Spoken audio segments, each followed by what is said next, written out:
अगर आपको हमारी कहानियां पसंद आती हैं तो हमारे इस चैनल को जरूर सब्सक्राइब करें। पुराने जमाने की बात है जब लोग सादगी से जिंदगी गुजारते थे। एक छोटे से शहर में एक मस्जिद थी जहां लोग 5 वक्त की नमाज अदा करते थे। उसी शहर में एक काजी रहता था जिसे लोग बहुत इज्जत देते थे। काजी साहब का नाम मलिक इब्राहिम था। वो शहर के अमीर लोगों में से एक थे। उनका बड़ा मकान था, नौकर चाकर थे और खाने पीने की हर नेमत मौजूद थी।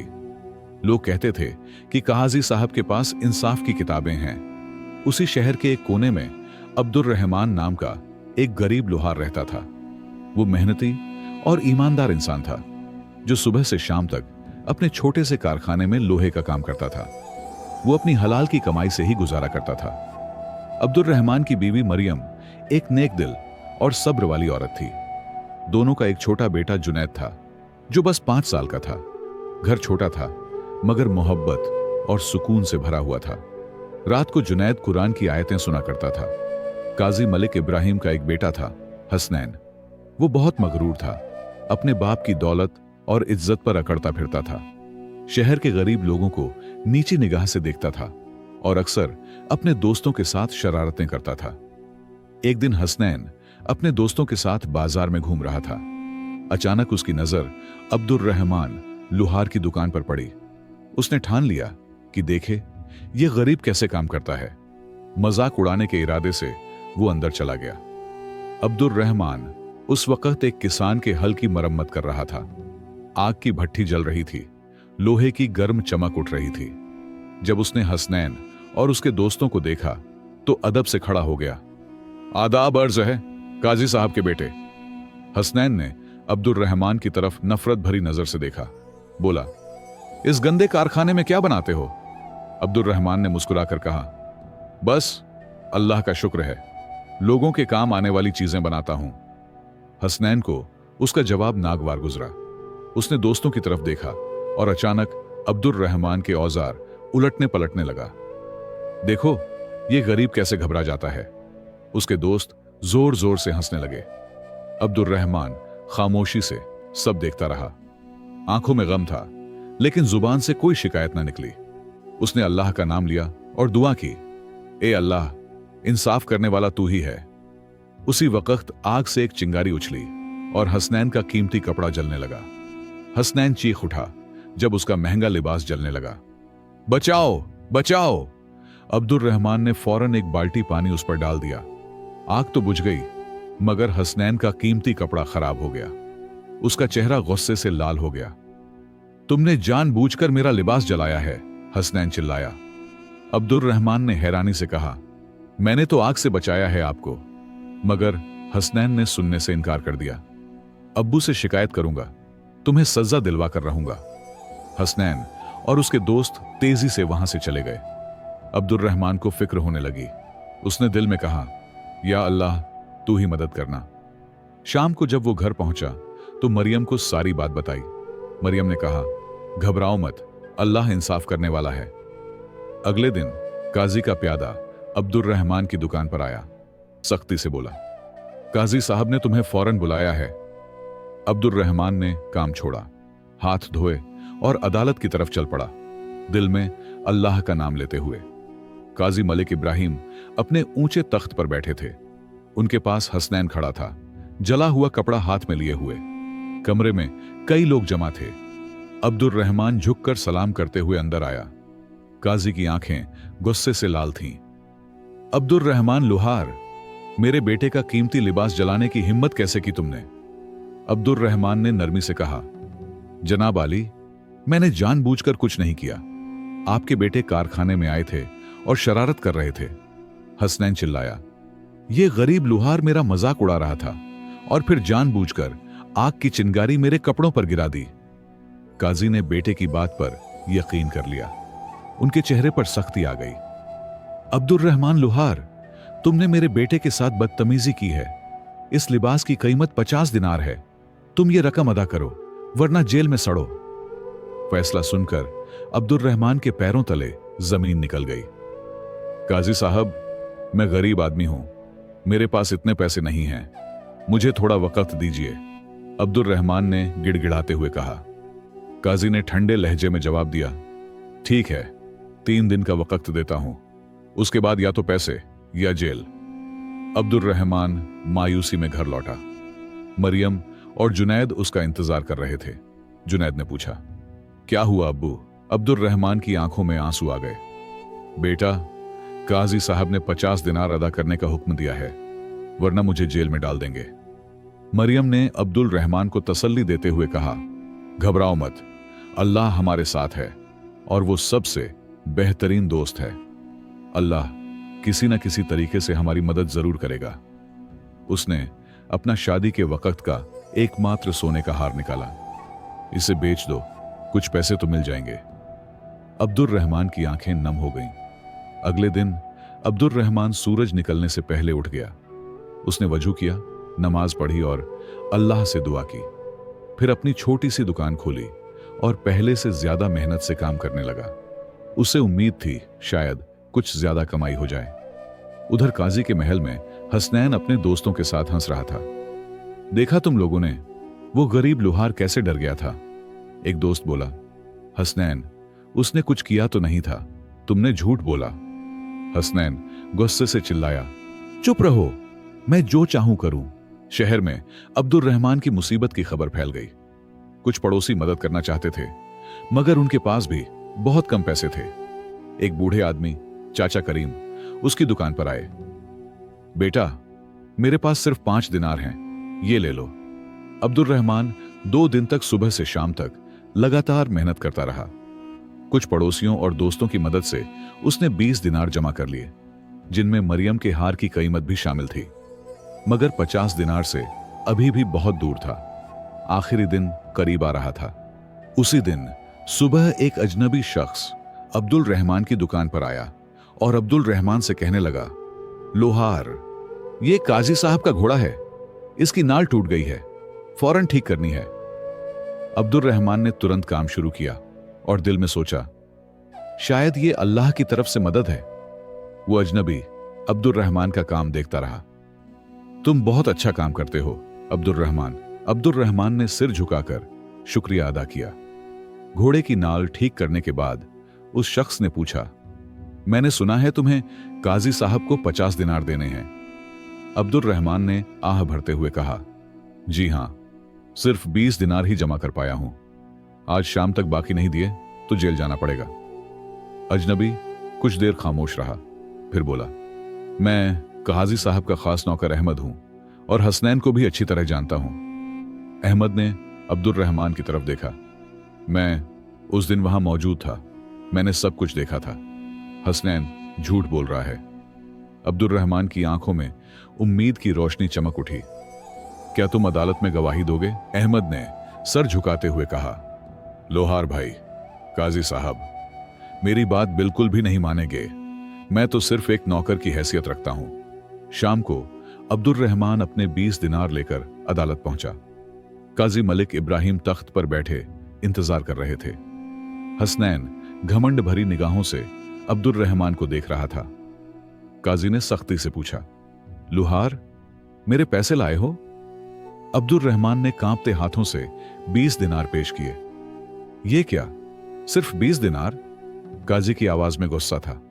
मैंने तुमसे 50 दिनार लाने को कहा था, ये क्या है? अब्दुल रहमान ने हाथ जोड़कर कहा, हुजूर, मैंने दिन रात मेहनत की है, बस इतना ही जमा कर सका हूं, मुझे थोड़ा वक्त और दे दीजिए। काजी मलिक इब्राहिम ने सख्ती से कहा, वक्त खत्म हो गया है, तुम्हें सबक सिखाना जरूरी है।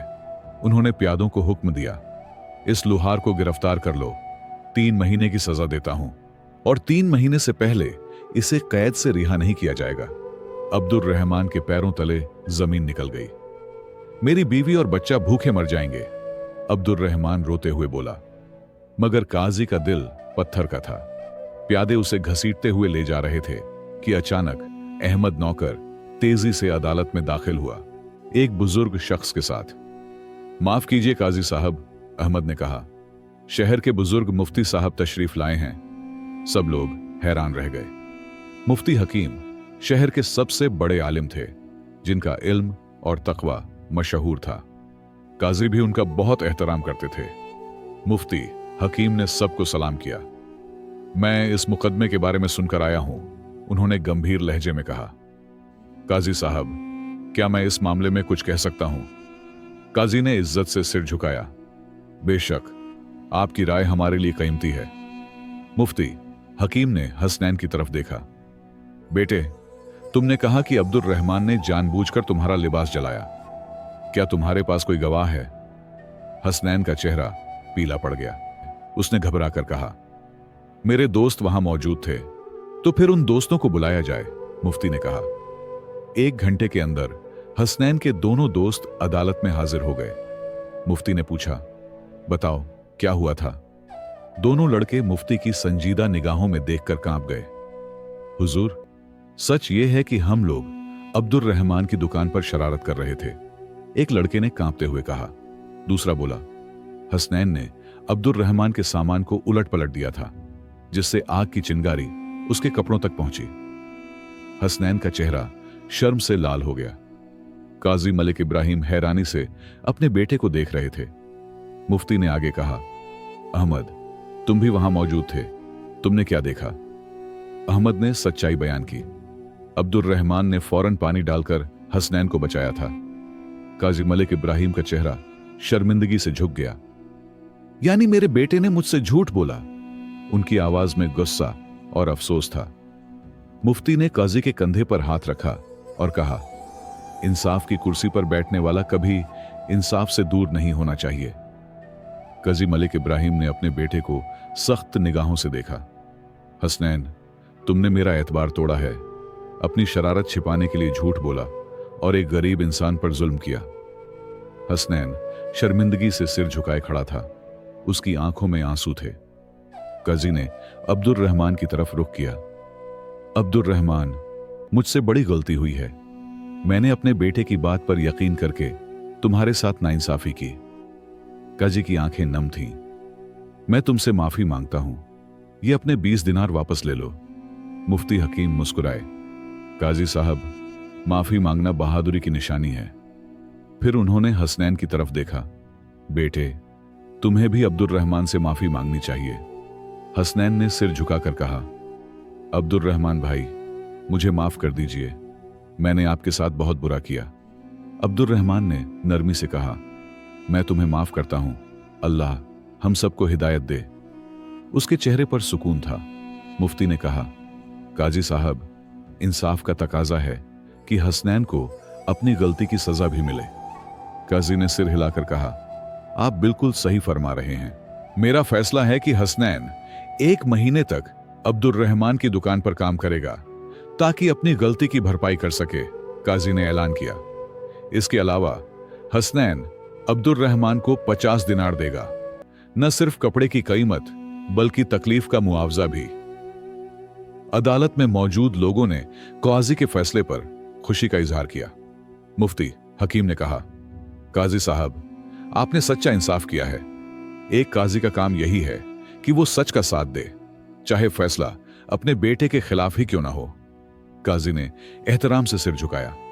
हसनैन ने फौरन अपनी जेब से 50 दिनार निकालकर अब्दुल रहमान को दिए। अब्दुल रहमान भाई, ये लीजिए, मैं कल सुबह आपकी दुकान पर आ जाऊंगा। उसकी आवाज में पछतावा था।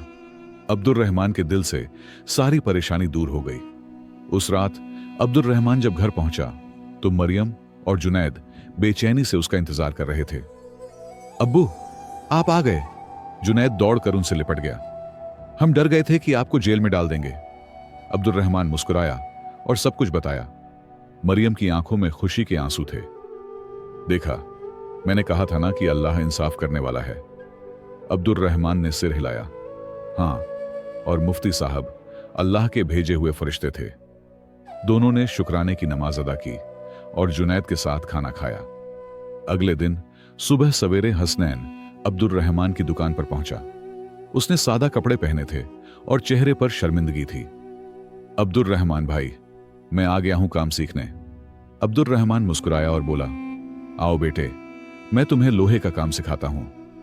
पहले दिन हसनैन के लिए काम बहुत मुश्किल था। उसके नर्म हाथ छालों से भर गए, पसीने से लथपथ हो गया। ये तो बहुत मुश्किल काम है, हसनैन ने शाम को थके हुए कहा। अब्दुल रहमान मुस्कुराया। जिंदगी में कोई भी काम इज्जत का तब होता है जब मेहनत से किया जाए। दिन गुजरते गए। हसनैन ने धीरे धीरे काम सीखना शुरू किया। अब्दुल रहमान उसे सब्र से सिखाता, गलतियों पर डांटता नहीं बल्कि प्यार से समझाता। जुनैद भी अक्सर कारखाने में आ जाता और हसनैन से दोस्ती करने लगा था। एक दिन हसनैन ने पूछा, अब्दुल रहमान भाई, आप इतनी मेहनत करते हैं फिर भी इतने खुश कैसे रहते हैं? अब्दुल रहमान ने मुस्कुराकर जवाब दिया, मेरी खुशी माल में नहीं, अल्लाह की रजा में है। मैं हलाल कमाता हूं, यही मेरा सुकून है। काजी मालिक इब्राहिम अक्सर अपने बेटे को देखने आते, देखते कि वह कैसे मेहनत कर रहा है। उन्होंने अब्दुल रहमान से कहा, तुमने मेरे बेटे को बदल दिया है अब्दुल रहमान। पहले वो घमंडी था, अब उसमें नरमी आ गई है। एक दिन कारखाने में काम करते वक्त हसनैन को पता चला कि अब्दुल रहमान पड़ोस के एक बूढ़े बीमार आदमी को मुफ्त में औजार बनाकर देता है। आप पैसे क्यों नहीं लेते? हसनैन ने हैरानी से पूछा। अब्दुल रहमान ने कहा, नेकी की कीमत पैसों से नहीं होती बेटे। एक महीना पूरा होते होते हसनैन एक माहिर शागिर्द बन गया था। उसके हाथों में मजबूती आ गई थी। चेहरे पर घमंड की जगह आजादी और विनम्रता ने ले ली थी। आखिरी दिन उसने अब्दुल रहमान के लिए एक खूबसूरत छुरी बनाई। ये मेरी तरफ से आपके लिए तोहफा है। आज तुम्हारा आखिरी दिन है हसनैन, तुम जा सकते हो, अब्दुल रहमान ने कहा। हसनैन की आंखें भर आईं। अब्दुल रहमान भाई, मैं अब जाना नहीं चाहता, मुझे ये काम पसंद आ गया है। क्या मैं आपका शागिर्द बन सकता हूं? अब्दुल रहमान हैरान रह गया। काजी मालिक इब्राहिम को जब यह खबर मिली तो वो फौरन कारखाने पहुंचे। हसनैन, क्या तुम सच में यहां काम करना चाहते हो? हसनैन ने सिर झुकाकर कहा, जी अब्बू, अब्दुल रहमान भाई से मैंने बहुत कुछ सीखा है। यह काम मुझे पसंद है, इसमें इज्जत है। काजी ने अब्दुल रहमान को गले लगाया। तुमने मेरे बेटे को नया जन्म दिया है। फिर उन्होंने ऐलान किया, मैं अब्दुल रहमान के लिए एक बड़ा कारखाना बनवाने का हुक्म देता हूं, जहां हसनैन और अब्दुल रहमान मिलकर काम करेंगे। सब खुशी से झूम उठे। आज उसी शहर में वो कारखाना मशहूर है। अब्दुल रहमान और हसनैन दोनों माहिर कारीगर हैं, गरीबों की मदद करते हैं। लोग कहते हैं, देखो, ये वही हसनैन है जो कभी मगरूर था, और ये वही अब्दुल रहमान है जिस पर जुल्म हुआ था। ये कहानी बताती है कि इंसान चाहे कितना भी ताकतवर क्यों ना हो, असल इंसाफ करने वाला तो सिर्फ अल्लाह ही है। इस कहानी से हमें कई कीमती सबक मिलते हैं। अल्लाह ताला इंसाफ करने वाला है, चाहे वक्त कितना भी लग जाए। इंसान अगर सब्र से काम ले और अपनी मेहनत व ईमान पर कायम रहे तो अल्लाह की मदद जरूर आती है। माल दौलत और ओहदे का घमंड इंसान को अंधा कर देता है, जबकि मेहनत और हलाल की कमाई में बरकत होती है। इंसाफ करना हर इंसान की जिम्मेदारी है, चाहे फैसला अपने ही खिलाफ क्यों ना हो। सच्चे इंसान की तालीम और तरबियत से दूसरों की जिंदगी बदल सकती है। जैसे अब्दुल रहमान की वजह से हसनैन की जिंदगी बदल गई। मेहनत, सच्चाई और परहेजगारी से इंसान दुनिया में भी इज्जत पाता है और आखिरत में भी सरफराज होता है। और हां दोस्तों, मैंने आप सबके लिए एक नया चैनल बनाया है, जिसे मैंने नीचे कोलैबोरेशन में ऐड किया हुआ है। इंशाअल्लाह बहुत जल्द इस चैनल पर हम सच्चे इस्लामी वाकयात और नबियों की जिंदगी से जुड़े दिल को छू लेने वाले किस्से शेयर करेंगे। तो दोस्तों, उस चैनल को जरूर सब्सक्राइब कर लीजिए, ताकि जब भी नई कहानी आए आप सबसे पहले सुन सकें। उम्मीद करता हूं कि आपको यह कहानी पसंद आई होगी। अगर पसंद आई हो तो एक लाइक जरूर करें। आपका सपोर्ट मेरे लिए बहुत कीमती है। अल्लाह आप सबको हमेशा खुश रखे, सेहतमंद रखे, आप पर और आपके घर वालों पर अपनी रहमत बरसाए और आपकी जिंदगी में बरकत अता करे। आपका हर एक लाइक और सब्सक्रिप्शन हमारे लिए मोटिवेशन है कि हम आपके लिए और भी अच्छी और दिलचस्प इस्लामी कहानियां लाते रहें। अल्लाह आपको हर मुश्किल से बचाए और आपकी हर दुआ कबूल करे। बहुत बहुत शुक्रिया दोस्तों, इतना सपोर्ट करने के लिए। मिलते हैं एक और कहानी के साथ। तब तक के लिए अल्लाह हाफिज।